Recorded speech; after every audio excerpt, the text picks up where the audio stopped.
leg press. Dahil leg day ako kahapon at saka may nakapwesto doon sa squat area, kaya dito na lang ako sa leg press. Drop set ang ginagawa ko rito. Ito na yung bali last set ko. 900 pounds yan siya. Nakailang repetition lang ako yan, kaya hindi na drop set ko na. Ayon sa ating mga fitness expert, ang regular set daw talaga 5 to 8 repetition, apat lang. Ayoko naman ding isagad na mag failure, baka aksidente pa abutin ko, wala akong kabady dinadrop set ko na lang kaagad para dagdag ngalay. Ganon yon. Tsaka ang ano ko kasi rito, pagtulak ko na ako lang mag-isa, maiaangat ko, confidence ako niyan makakailang repetition ako. Kaya yun naman yung basihan ko. Ayoko magpa-pass-pat pagka starting nila, yung parang pag-umpisa nung set. Kasi pagka ganun, kasi ibig sabihin nun, sobra-sobra na yun talaga sa capacity ko. Yun yung basihan ko. Sa iba rin. Yung iba nagpapatulong pag starting pag galing sa ganyan. Paano ba? Ano bang tamang term kasi? Kahirap ba? Basta ganun yun.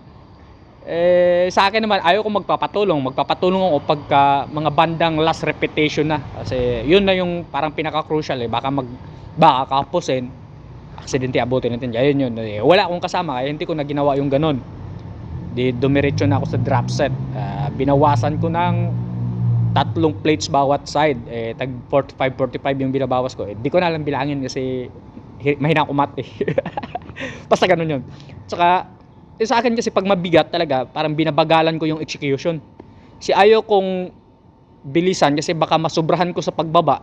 Aabot na doon sa area na talaga yung 0-0 na yung ano. Paano ba? Ano ba nga? Yung wala na tayong lakas. Hindi kagaya nung medyo mabagal, kontrolado mo kasi yung kontrolado mo yung takbo ng buhat mo. Ramdam mo kung hanggang saan na yung nararamdaman mo pa na nandyan pa yung lakas mo. Iangat mo na ulit. Morning po, ma'am. Yun naman yung basihan ko. Siyempre, kanya-kanya naman talagang kanya-kanyang pag-intindi sa ginagawa mo. Ginagawa natin pala sa gym. Hindi ko pwedeng gayahin yung style ni Sam Solik na iba naman yung lakas niya, iba rin yung lakas ko. Kaya ganun yon. Basta ganun yon. Ito yung pangatlong set ko, bali 500, ay ilan na ba yan? 4 na plates, 400 pala yan, 400. Tapos ganun yon. Ano daw, basta wala nang ibang naisip na sasabihin, basta ganun na yon. Tuloy-tuloy lang. Yun naman talaga yung dun yung parang ingalayin mo yung legs mo. Sino ba yung dun nagsabi na hindi raw po pwedeng damihan ng volume. Basta influencer din yung TikTok, dito sa TikTok. Yun nga lang, nalaglag yung camera ko dyan. Tapos hindi ko napansin, akala ko na pa, pero sinabi nung ko na mga kasama ko sa gym nalaglag, kaya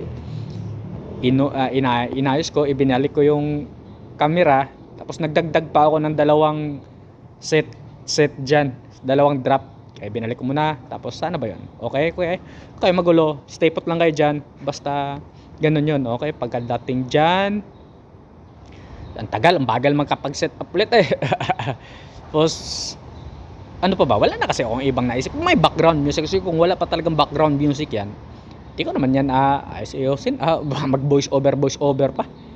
Yun, nadili pa ng konti, nakipagkwentuhan pa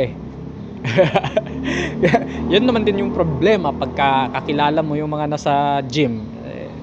Minsan mapakwento-kwento rin kasi. Yun. Tapos binawasan ko ng isang plate isang plates, take isa bawat side, ganun yun. Tapos let's go. Paano ba? Basta wag kayong magulo, stay put ka lang dyan. Tapos din yan. Tapos dito magaan-gaan na kasi to. Tapos medyo ngalay na rin din yung mga hita ko, kaya binilisan ko na yung execution dito.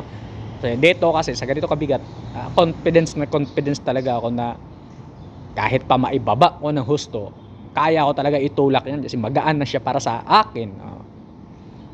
Kaya yan, binilisan ko na. Ganun lang yun. Ba't ba ulit-ulit binilisan? Basta ganun yun. Kasi ngalay na rin kasi yung legs ko. Kailangan ko ng parang, ano ba? Hindi naman kasi ako nagre-research ng mga term. Diyan, eh. Hindi naman ako mahilig sa theory. Wala akong theory kasi yun na nga. Tawag ito. Mahina yung ano ko, yung pag-memorize. Ano matawag doon? Basta maintindihan ko lang pero hindi ko ma-memorize yung mga words, or basta naintindihan ko lang yung pinanood ko, binabasa ko, pero hindi ko makabisado yung mga words. Kaya ganun yun. Kaya yun pa rin, binibilisan ko pa rin yung pagaan kasi, kaya binibilisan ko. Basta ganun na yun. Paulit-ulit lang ako doon sa binibilisan. Basta ganun yun, huwag kayong magulo. Ano naman talaga yun, kanya naman tayong style mo, style ko, huwag kang magulo. Biglang nagmaoy, yun yung malaking problema ron. Kaya pero talagang nganga. Yun yung malaking problema ron. Basta ganun na yun, huwag kayong magulo.